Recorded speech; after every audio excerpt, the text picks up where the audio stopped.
Welcome to my channel. Listen it.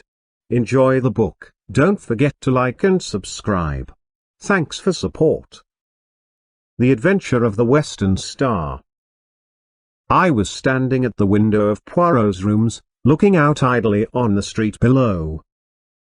"That's queer," I ejaculated suddenly beneath my breath. "What is, mon ami?"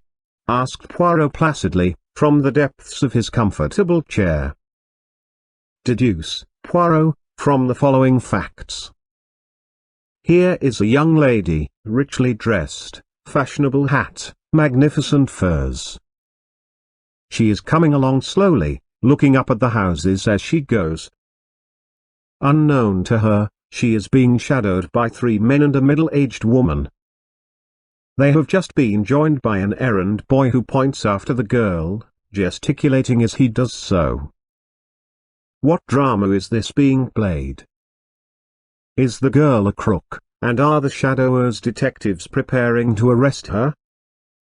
Or are they the scoundrels, and are they plotting to attack an innocent victim? What does the great detective say? The great detective, mon ami, chooses, as ever, the simplest course. He rises to see for himself. And my friend joined me at the window. In a minute he gave vent to an amused chuckle. As usual, your facts are tinged with your incurable romanticism. That is Miss Mary Marvel, the film star. She is being followed by a bevy of admirers who have recognized her. And, en passant, my dear Hastings, she is quite aware of the fact." I laughed. "So all is explained. But you get no marks for that, Poirot. It was a mere matter of recognition." "En vérité. And how many times have you seen Mary Marvel on the screen, mon cher?" I thought. "About a dozen times perhaps." "And I, once." "Yet I recognize her, and you do not." "She looks so different," I replied rather feebly. "Ah! Sacre!" cried Poirot. "Is it that you expect her to promenade herself in the streets of London in a cowboy hat, on with bare feet, and a bunch of curls, as an Irish colleen? Always with you it is the non-essentials.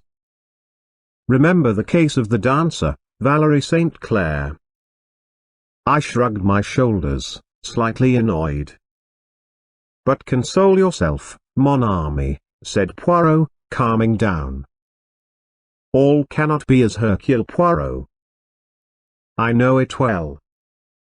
You really have the best opinion of yourself of anyone I ever knew," I cried, divided between amusement and annoyance.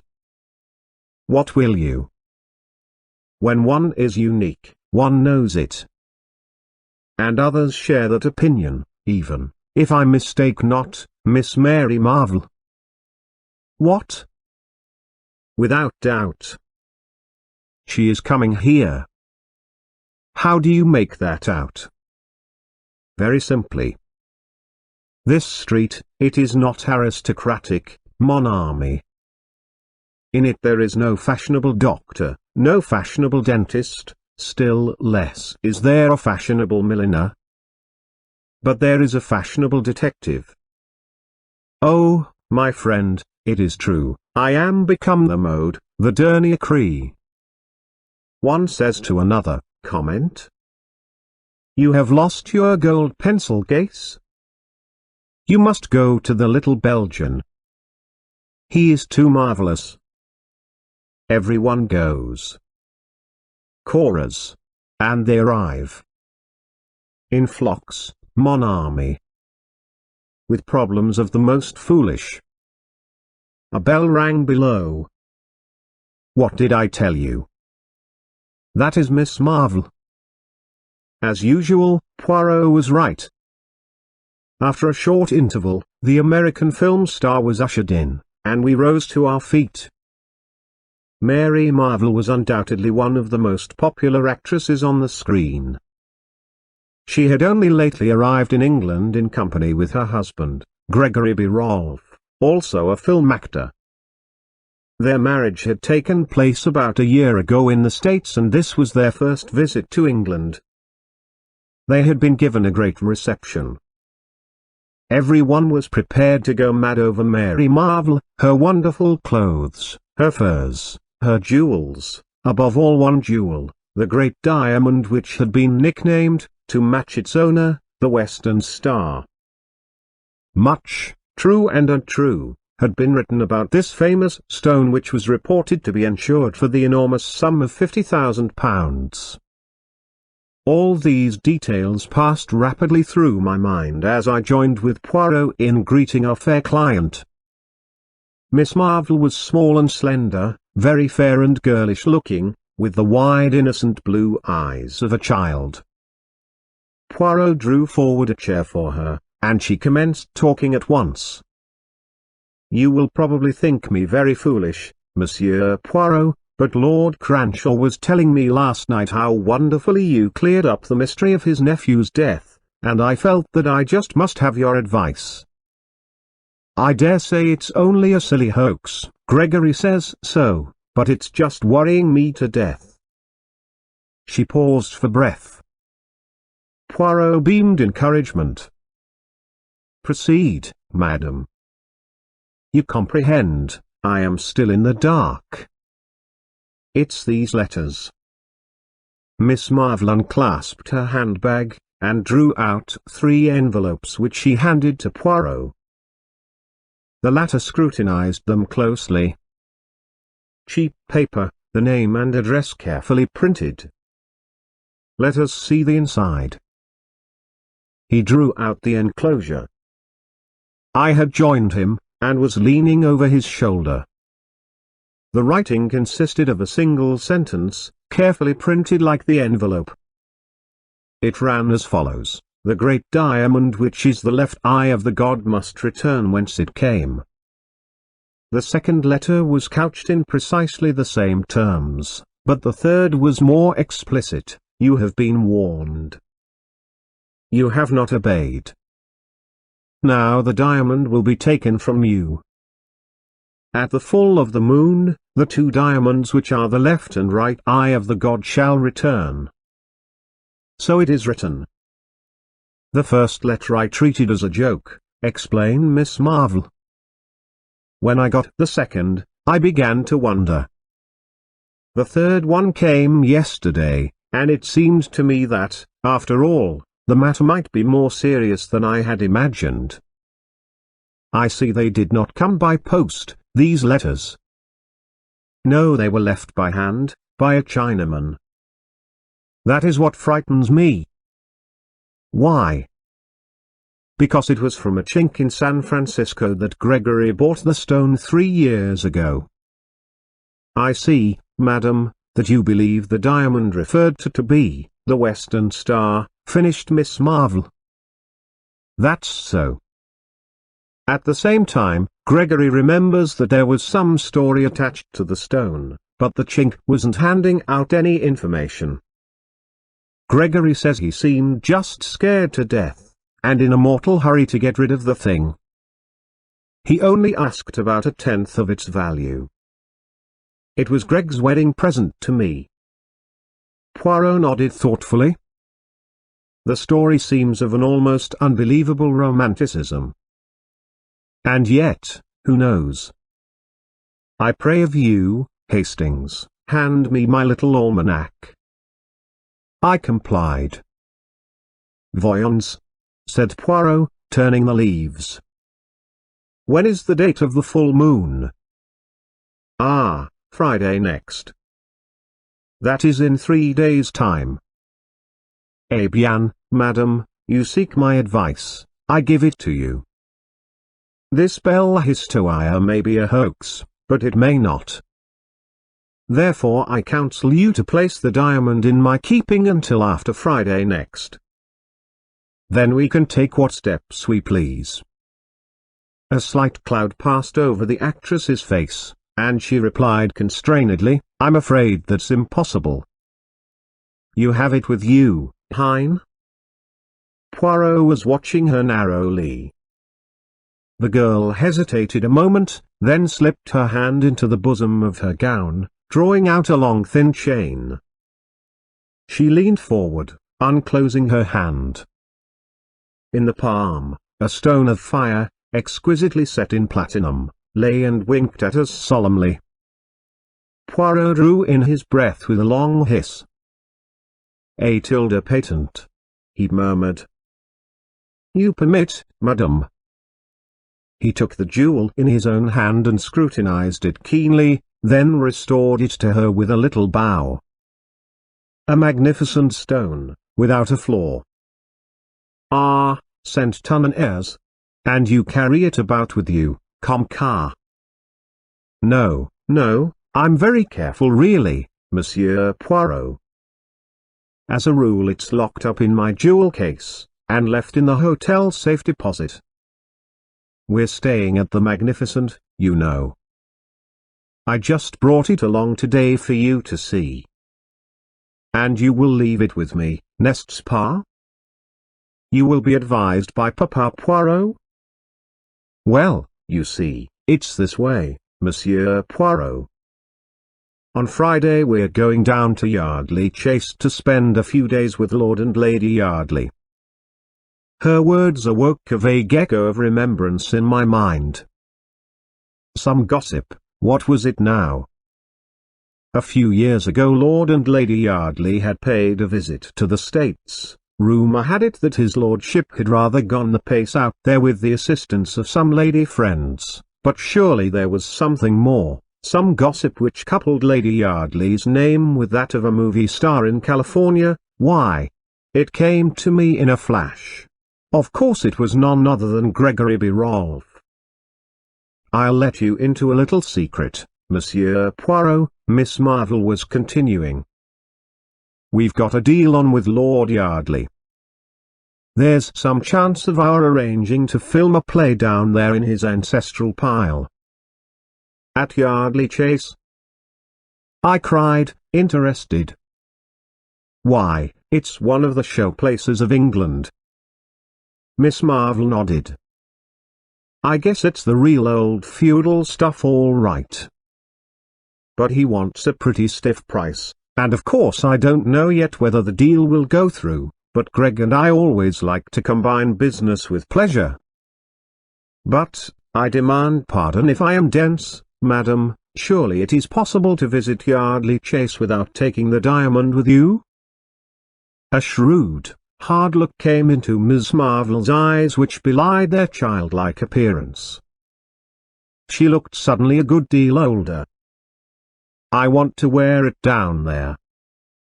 "Surely," I said suddenly, "there are some very famous jewels in the Yardley collection, a large diamond amongst them." "That's so," said Miss Marvel briefly. I heard Poirot murmur beneath his breath, "Ah, c'est comme ça." Then he said aloud, with his usual uncanny luck in hitting the bull's eye, "He dignifies it by the name of psychology. Then you are without doubt already acquainted with Lady Yardley, or perhaps your husband is?" "Gregory knew her when she was out west 3 years ago," said Miss Marvel. She hesitated a moment, and then added abruptly, "Do either of you ever see society gossip?" We both pleaded guilty rather shamefacedly. I asked because in this week's number there is an article on famous jewels, and it's really very curious. She broke off. I rose, went to the table at the other side of the room and returned with the paper in question in my hand. She took it from me, found the article, and began to read aloud. Amongst other famous stones may be included the Star of the East, a diamond in the possession of the Yardley family. An ancestor of the present Lord Yardley brought it back with him from China, and a romantic story is said to attach to it. According to this, the stone was once the right eye of a temple god. Another diamond, exactly similar in form and size, formed the left eye, and the story goes that this jewel, too, would in course of time be stolen. One eye shall go west, the other east, till they shall meet once more. Then, in triumph shall they return to the god. It is a curious coincidence that there is at the present time a stone corresponding closely in description with this one, and known as the Star of the West, or the Western Star. It is the property of the celebrated film actress, Miss Mary Marvel. A comparison of the two stones would be interesting. I stopped. A tilde patent, murmured Poirot. Without doubt a romance of the first water. He turned to Mary Marvel. And you are not afraid, madam? You have no superstitious terrors? You do not fear to introduce these two Siamese twins to each other lest a Chinaman should appear and, hey presto, whisk them both back to China. His tone was mocking, but I fancied that an undercurrent of seriousness lay beneath it. I don't believe that Lady Yardley's diamond is anything like as good a stone as mine, said Miss Marvel. Anyway, I'm going to see. What more Poirot would have said I do not know, for at that moment the door flew open, and a splendid-looking man strode into the room. From his crisply curling black head, to the tips of his patent leather boots, he was a hero fit for romance. I said I'd call round for you, Mary, said Gregory Rolfe, and here I am. Well, what does Monsieur Poirot say to our little problem? Just one big hoax, same as I do. Poirot smiled up at the big actor. They made a ridiculous contrast. Hoax or no hoax, Mr. Rolfe, he said dryly, I have advised Madam your wife, not to take the jewel with her to Yardley Chase on Friday. I'm with you there, sir. I've already said so to Mary. But there. She's a woman through and through, and I guess she can't bear to think of another woman outshining her in the jewel line. What nonsense, Gregory, said Mary Marvel sharply. But she flushed angrily. Poirot shrugged his shoulders. Madam, I have advised. I can do no more. Quist fini. He bowed them both to the door. Ah, la, he observed, returning. Histoire femmes. The good husband, he hit the nail on the head, tout to ma tilde superscript ami, he was not tactful. Assuredly not. I imparted to him my vague remembrances, and he nodded vigorously. So I thought. All the same, there is something curious underneath all this. With your permission, mon ami, I will take the air. Await my return, I beg of you. I shall not be long. I was half asleep in my chair when the landlady tapped on the door, and put her head in. It's another lady to see Mr. Poirot, sir. I've told her he was out, but she says as how she'll wait, seeing as she's come up from the country. Oh, show her in here, Mrs. Murchison. Perhaps I can do something for her. In another moment the lady had been ushered in. My heart gave a leap as I recognized her. Lady Yardley's portrait had figured too often in the society papers to allow her to remain unknown. Do sit down, Lady Yardley, I said, drawing forward a chair. My friend Poirot is out, but I know for a fact that he'll be back very shortly. She thanked me and sat down. A very different type, this, from Miss Mary Marvel. Tall, dark, with flashing eyes, and a pale proud face, yet something wistful in the curves of the mouth. I felt a desire to rise to the occasion. Why not? In Poirot's presence I have frequently felt a difficulty. I do not appear at my best. And yet there is no doubt that I, too, possess the deductive sense in a marked degree. I leaned forward on a sudden impulse. "Lady Yardley," I said, "I know why you have come here. You have received blackmailing letters about the diamond." There was no doubt as to my bolt having shot home. She stared at me open-mouthed, all color banished from her cheeks. "You know?" she gasped. "How?" I smiled. "By a perfectly logical process. If Miss Marvel has had warning letters, Miss Marvel—" "She has been here?" "She has just left. As I was saying, if she, as the holder of one of the twin diamonds, has received a mysterious series of warnings, you, as the holder of the other stone, must necessarily have done the same. You see how simple it is? I am right, then, you have received these strange communications also?" For a moment she hesitated, as though in doubt whether to trust me or not, then she bowed her head in assent with a little smile. "That is so," she acknowledged. "Were yours, too, left by hand, by a Chinaman?" "No, they came by post, but, tell me, has Miss Marvel undergone the same experience, then?" I recounted to her the events of the morning. She listened attentively. "It all fits in. My letters are the duplicates of hers. It is true that they came by post, but there is a curious perfume impregnating them, something in the nature of joss stick, that at once suggested the East to me. What does it all mean?" I shook my head. "That is what we must find out. You have the letters with you? We might learn something from the postmarks." "Unfortunately I destroyed them." "You understand, at the time I regarded it as some foolish joke. Can it be true that some Chinese gang are really trying to recover the diamonds? It seems too incredible." We went over the facts again and again, but could get no further towards the elucidation of the mystery. At last Lady Yardley rose. "I really don't think I need wait for Monsieur Poirot. You can tell him all this, can't you?" "Thank you so much, Mr." She hesitated, her hand outstretched. "Captain Hastings."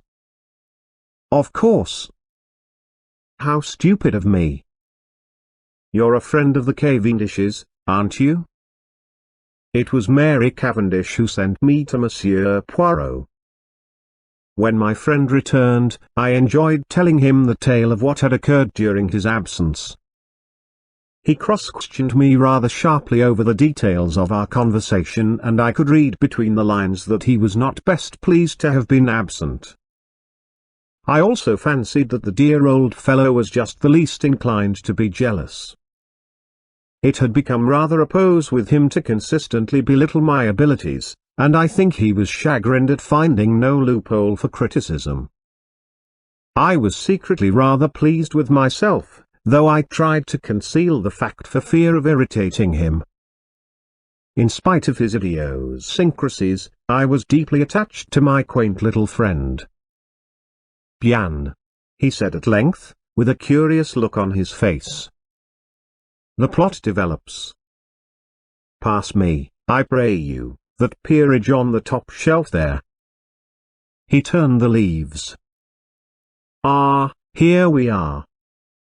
Yardley, 10th Viscount, served South African War, tout canapes d'importance, March 1907. Honourable Maud Stopperton, 4th daughter of 3rd Baron Cotterell, has ISS. 2 daughters, born 1908, 1910, clubs, residences, voila, that does not tell us much. But tomorrow morning we see this milord." "What?" "Yes. I telegraphed him." "I thought you had washed your hands of the case?" I am not acting for Miss Marvel since she refuses to be guided by my advice. What I do now is for my own satisfaction, the satisfaction of Hercule Poirot. Decidedly, I must have a finger in this pie. And you calmly wire Lord Yardley to dash up to town just to suit your convenience. He won't be pleased. Au contraire, if I preserve for him his family diamond, he ought to be very grateful. Then you really think there is a chance of its being stolen? I asked eagerly. Almost a certainty, replied Poirot placidly. Everything points that way. But how? Poirot stopped my eager questions with an airy gesture of the hand. Not now, I pray you. Let us not confuse the mind. And observed that peerage, how you have replaced him. See you not that the tallest books go in the top shelf, the next tallest in the row beneath, and so on. Thus we have order, method, which, as I have often told you, Hastings, exactly, I said hastily, and put the offending volume in its proper place. Lord Yardley turned out to be a cheery, loud-voiced sportsman with a rather red face, but with a good-humoured bonhomie about him, that was distinctly attractive and made up for any lack of mentality. Extraordinary business this, Monsieur Poirot. Can't make head or tail of it. Seems my wife's been getting odd kinds of letters, and that this Miss Marvel's had 'em too. What does it all mean? Poirot handed him the copy of the Society Gossip. First, milord, I would ask if these facts are substantially correct. The peer took it. His face darkened with anger as he read. Damned nonsense, he spluttered. There's never been any romantic story attaching to the diamond. It came from India originally, I believe. I never heard of all this Chinese god stuff. Still, the stone is known as the Star of the East. Well, what if it is? He demanded wrathfully. Poirot smiled a little, but made no direct reply.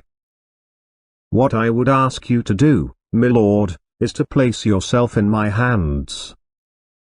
If you do so unreservedly, I have great hopes of averting the catastrophe. Then you think there's actually something in these wildcat tales? Will you do as I ask you? Of course I will, but, bien. Then permit that I ask you a few questions. This affair of Yardley Chase, is it, as you say, all fixed up between you and Mr. Rolfe? Oh, he told you about it, did he? No, there's nothing settled. He hesitated, the brick-red color of his face deepening. Might as well get the thing straight. I've made rather an ass of myself in many ways, Monsieur Poirot, and I'm head over ears in debt, but I want to pull up. I'm fond of the kids, and I want to straighten things up, and be able to live on at the old place. Gregory Rolfe is offering me big money, enough to set me on my feet again. I don't want to do it, I hate the thought of all that crowd play acting round the chase, but I may have to, unless... He broke off. Poirot eyed him keenly. You have, then, another string to your bow? Permit that I make a guess. It is to sell the Star of the East? Lord Yardley nodded. That's it. It's been in the family for some generations, but it's not entailed. Still, it's not the easiest thing in the world to find a purchaser. Hofburg, the Hat and Garden man, is on the lookout for a likely customer, but he'll have to find one soon, or it's a washout. One more question, permettez, Lady Yardley, which plan does she approve? Oh, she's bitterly opposed to my selling the jewel. You know what women are. She's all for this film stunt." "I comprehend," said Poirot. He remained a moment or so in thought, then rose briskly to his feet. "You return to Yardley Chase at once." "Bien." "Say no word to anyone, mind, but expect us there this evening." "We will arrive shortly after 5, all right, but I don't see carnapard importance," said Poirot kindly. "You will that I preserve for you your diamond, n'est-ce pas?" "Yes, but, then do as I say." A sadly bewildered nobleman left the room. It was 5:30 when we arrived at Yardley Chase, and followed the dignified butler to the old panelled hall with its fire of blazing logs. A pretty picture met our eyes: Lady Yardley and her 2 children, the mother's proud dark head bent down over the 2 fair ones. Lord Yardley stood near, smiling down on them. "Monsieur Poirot and Captain Hastings," announced the butler. Lady Yardley looked up with a start. Her husband came forward uncertainly, his eyes seeking instruction from Poirot. The little man was equal to the occasion. "All my excuses. It is that I investigate still this affair of Miss Marvel's. She comes to you on Friday, does she not? I make a little tour first to make sure that all is secure. Also I wanted to ask of Lady Yardley if she recollected at all the postmarks on the letters she received." Lady Yardley shook her head regretfully. "I'm afraid I don't. It is stupid of me. But, you see, I never dreamt of taking them seriously." "You'll stay the night?" said Lord Yardley. "Oh, milord, I fear to incommode you. We have left our bags at the inn." "That's all right." Lord Yardley had his cue. "We'll send down for them." No trouble, I assure you." Poirot permitted himself to be persuaded, and sitting down by Lady Yardley, began to make friends with the children. In a short time they were all romping together, and had dragged me into the game. "Vous êtes bon mère," said Poirot, with a gallant little bow, as the children were removed reluctantly by a stern nurse.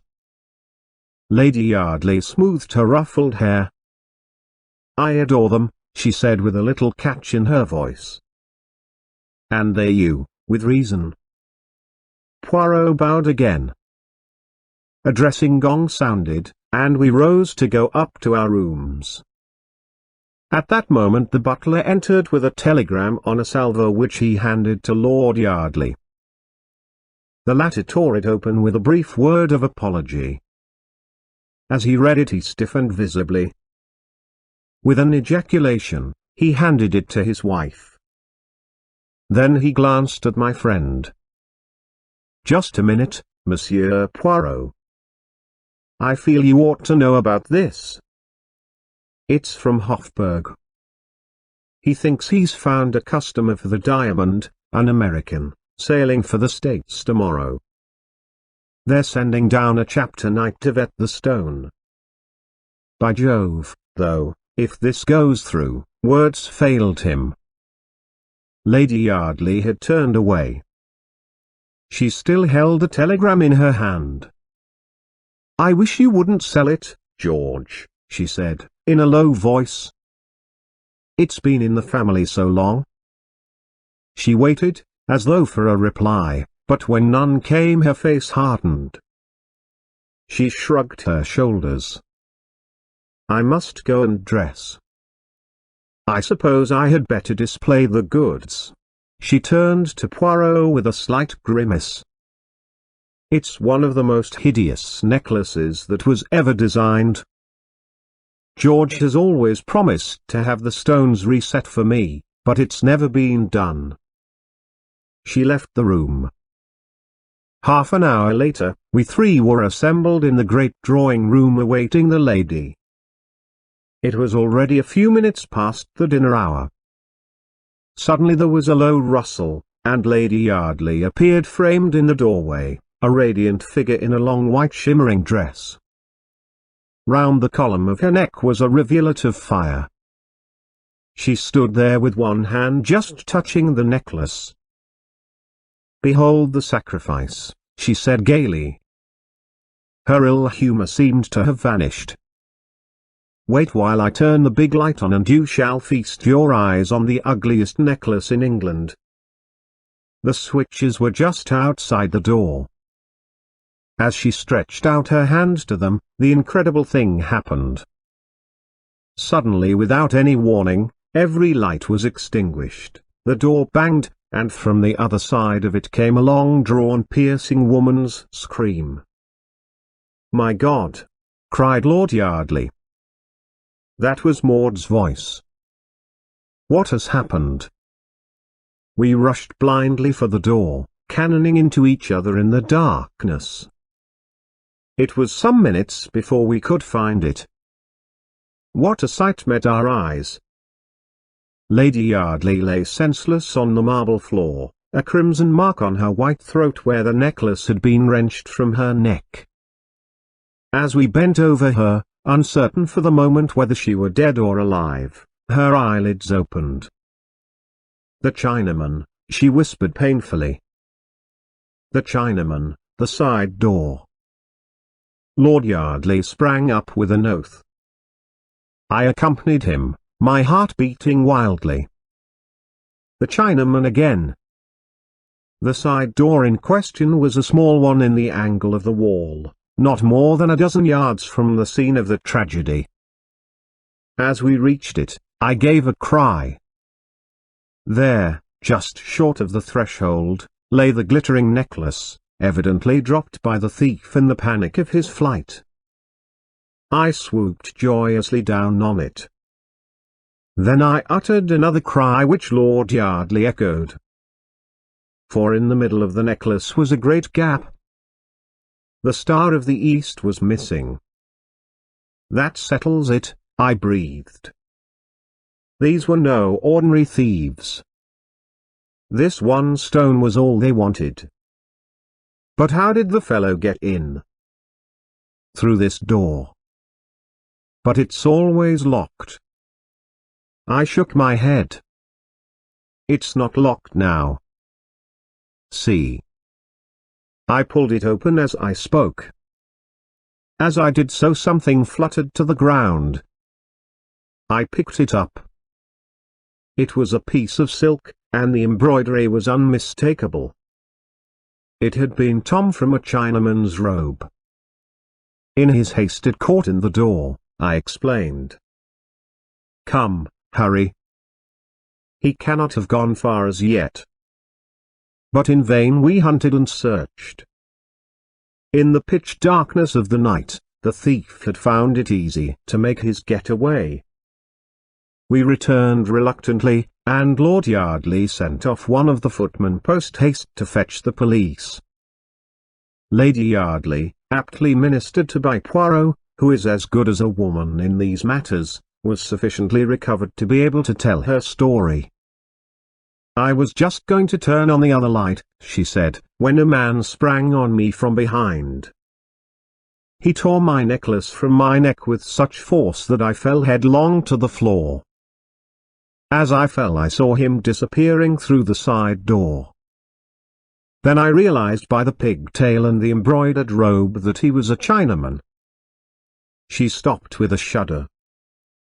The butler reappeared. He spoke in a low voice to Lord Yardley.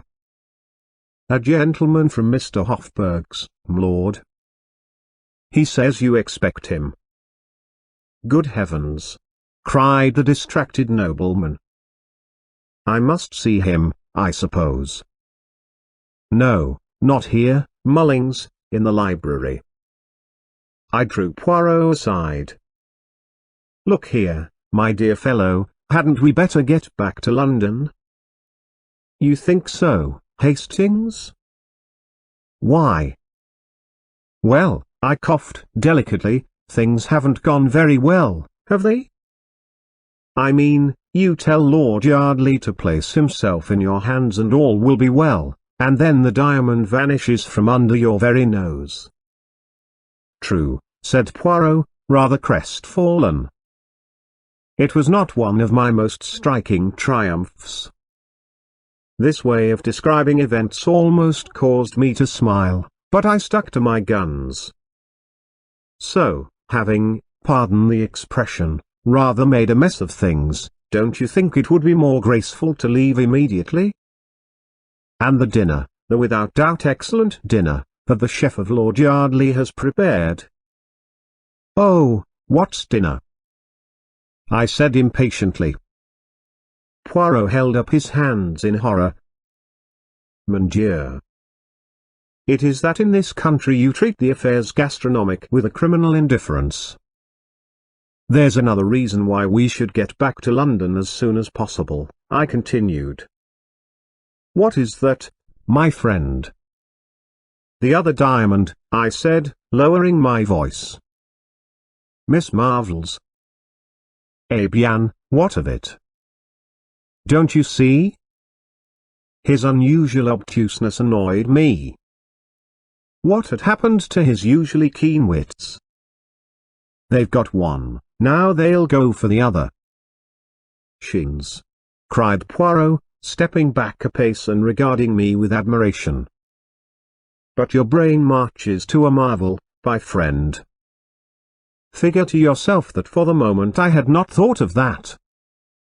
But there is plenty of time. The full of the moon, it is not until Friday." I shook my head dubiously. The full of the moon theory left me entirely cold. I had my way with Poirot, however, and we departed immediately, leaving behind us a note of explanation and apology for Lord Yardley. My idea was to go at once to the Magnificent, and relate to Miss Marvel what had occurred, but Poirot vetoed the plan, and insisted that the morning would be time enough. I gave in rather grudgingly. In the morning Poirot seemed strangely disinclined to stir out. I began to suspect that, having made a mistake to start with, he was singularly loath to proceed with the case. In answer to my persuasions, he pointed out, with admirable common sense, that as the details of the affair at Yardley Chase were already in the morning papers, the Rolfs would know quite as much as we could tell them. I gave way unwillingly. Events proved my forebodings to be justified. About 2 o'clock, the telephone rang. Poirot answered it. He listened for some moments, then with a brief bien, qui sera he rang off, and turned to me. "What do you think, mon ami?" He looked half ashamed, half excited. "The diamond of Miss Marvel, it has been stolen." "What?" I cried, springing up. "And what about the full of the moon now?" Poirot hung his head. "When did this happen?" "This morning, I understand." I shook my head sadly. "If only you had listened to me." "You see I was right." "It appears so, mon ami," said Poirot cautiously. "Appearances are deceptive, they say, but it certainly appears so." As we hurried in a taxi to the Magnificent, I puzzled out the true inwardness of the scheme. That full of the moon idea was clever. The whole point of it was to get us to concentrate on the Friday, and so be off our guard beforehand. It is a pity you did not realize that. "Ma foi," said Poirot airily, his nonchalance quite restored after its brief eclipse. "One cannot think of everything." I felt sorry for him. He did so hate failure of any kind. "Cheer up," I said consolingly.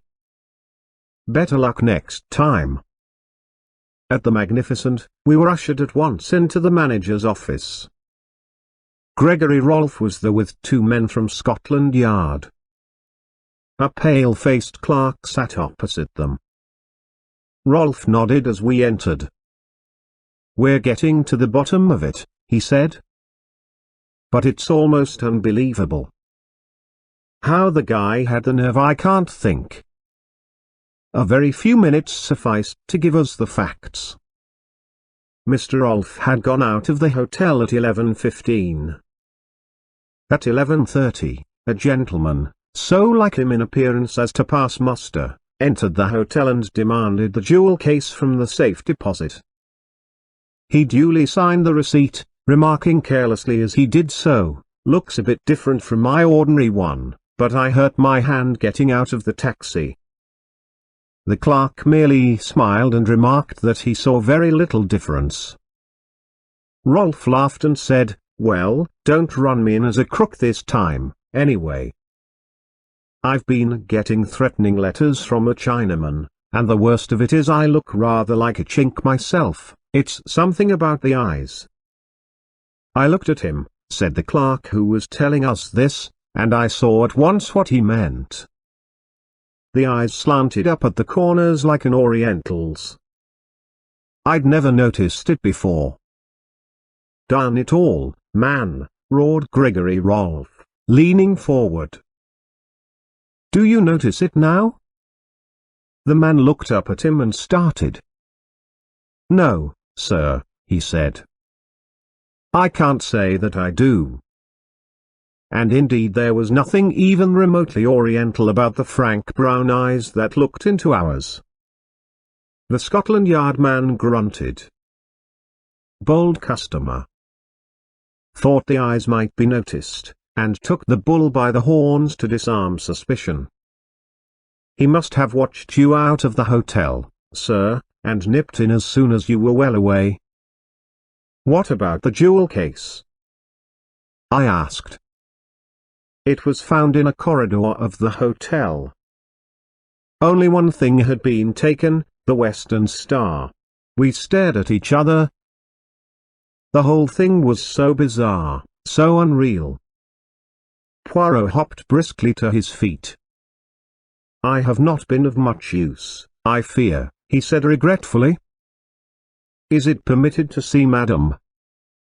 "I guess she's prostrated with the shock," explained Rolf.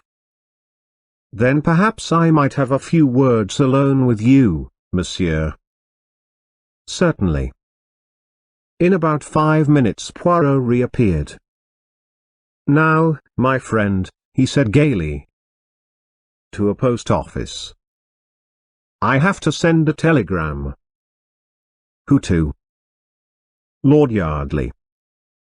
He discounted further inquiries by slipping his arm through mine. "Come, come, mon ami. I know all that you feel about this miserable business. I have not distinguished myself. You, in my place, might have distinguished yourself. Bien. All is admitted. Let us forget it and have lunch." It was about 4 o'clock when we entered Poirot's rooms. A figure rose from a chair by the window. It was Lord Yardley. He looked haggard and distraught. "I got your wire and came up at once. Look here, I've been around to Hofburg, and they know nothing about that man of theirs last night, or the wire either." "Do you think that?" Poirot held up his hand. "My excuses. I sent that wire, and hired the gentleman in question." But why?" "What?" The nobleman spluttered impotently. "My little idea was to bring things to a head," explained Poirot placidly. "Bring things to a head." "Oh, my God!" cried Lord Yardley. "And the ruse succeeded," said Poirot cheerfully. "Therefore, milord, I have much pleasure in returning you this." With a dramatic gesture he produced a glittering object. It was a great diamond. "The Star of the East," gasped Lord Yardley. "But I don't understand." "No?" said Poirot. It makes no matter. Believe me, it was necessary for the diamond to be stolen. I promised you that it should be preserved to you, and I have kept my word. You must permit me to keep my little secret. Convey, I beg of you, the assurances of my deepest respect to Lady Yardley, and tell her how pleased I am to be able to restore her jewel to her. What beau temps, is it not? Good day, milord. And smiling and talking, the amazing little man conducted the bewildered nobleman to the door. He returned gently rubbing his hands. Poirot, I said. Am I quite demented? No, mon ami, but you are, as always, in a mental fog. How did you get the diamond? From Mr. Rolfe. Rolfe? May I see? The warning letters, the Chinaman, the article in Society Gossip, all sprang from the ingenious brain of Mr. Rolfe. The two diamonds, supposed to be so miraculously alike, they did not exist. There was only one diamond, my friend. Originally in the Yardley collection, for 3 years it has been in the possession of Mr. Rolfe. He stole it this morning with the assistance of a touch of grease paint at the corner of each eye. Ah, I must see him on the film, he is indeed an artist, Selma. But why did he steal his own diamond? I asked, puzzled. For many reasons. To begin with, Lady Yardley was getting restive. Lady Yardley? You comprehend, she was left much alone in California. Her husband was amusing himself elsewhere. Mr. Rolfe was handsome, he had an air about him of romance. But au fond, he is very businesslike, monsieur. He made love to Lady Yardley, and then he blackmailed her. I taxed the lady with the truth the other night, and she admitted it. She swore that she had only been indiscreet, and I believe her. But, undoubtedly, Rolfe had letters of hers that could be twisted to bear a different interpretation. Terrified by the threat of a divorce, and the prospect of being separated from her children, she agreed to all he wished. She had no money of her own, and she was forced to permit him to substitute a paste replica for the real stone. The coincidence of the date of the appearance of the Western Star struck me at once. All goes well. Lord Yardley prepares to range himself, to settle down. And then comes the menace of the possible sale of the diamond. The substitution will be discovered. Without doubt she writes off frantically to Gregory Rolfe, who has just arrived in England. He soothes her by promising to arrange all, and prepares for a double robbery.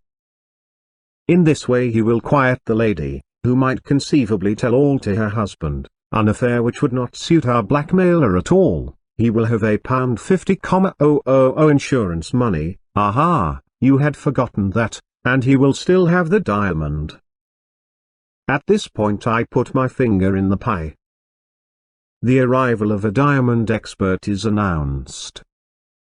Lady Yardley, as I felt sure she would, immediately arranges a robbery, and does it very well too.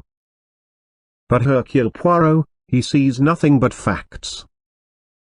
What happens in actuality? The lady switches off the light, bangs the door, throws the necklace down the passage, and screams. She had already wrenched out the diamond with pliers upstairs, but we saw the necklace round her neck. I objected. I demand pardon, my friend. Her hand concealed the part of it where the gap would have shown. To place a piece of silk in the door beforehand is child's play. Of course, as soon as Rolfe read of the robbery, he arranged his own little comedy. And very well he played it. What did you say to him? I asked with lively curiosity. I said to him that Lady Yardley had told her husband all, that I was empowered to recover the jewel, and that if it were not immediately handed over proceedings would be taken. Also a few more little lies which occurred to me. He was as wax in my hands. I pondered the matter. It seems a little unfair on Mary Marvel. She has lost her diamond through no fault of her own. Bah! Said Poirot brutally. She has a magnificent advertisement. That is all she cares for, that one. Now the other, she is different. Bonne mère, très femme. Yes, I said doubtfully, hardly sharing Poirot's views on femininity. I suppose it was Rolf who sent her the duplicate letters. Pas du tout, said Poirot briskly. She came by the advice of Mary Cavendish to seek my aid in her dilemma. Then she heard that Mary Marvel, whom she knew to be her enemy, had been here, and she changed her mind, jumping at a pretext that you, my friend, offered her. A very few questions sufficed to show me that you told her of the letters, not she you. She jumped at the chance your words offered. I don't believe it, I cried, stung. See, mon ami, it is a pity that you study not the psychology. She told you that the letters were destroyed? Oh, la, never does a woman destroy a letter if she can avoid it. Not even if it would be more prudent to do so. It's all very well, I said, my anger rising, but you've made a perfect fool of me. From beginning to end. No, it's all very well to try to explain it away afterwards. There really is a limit.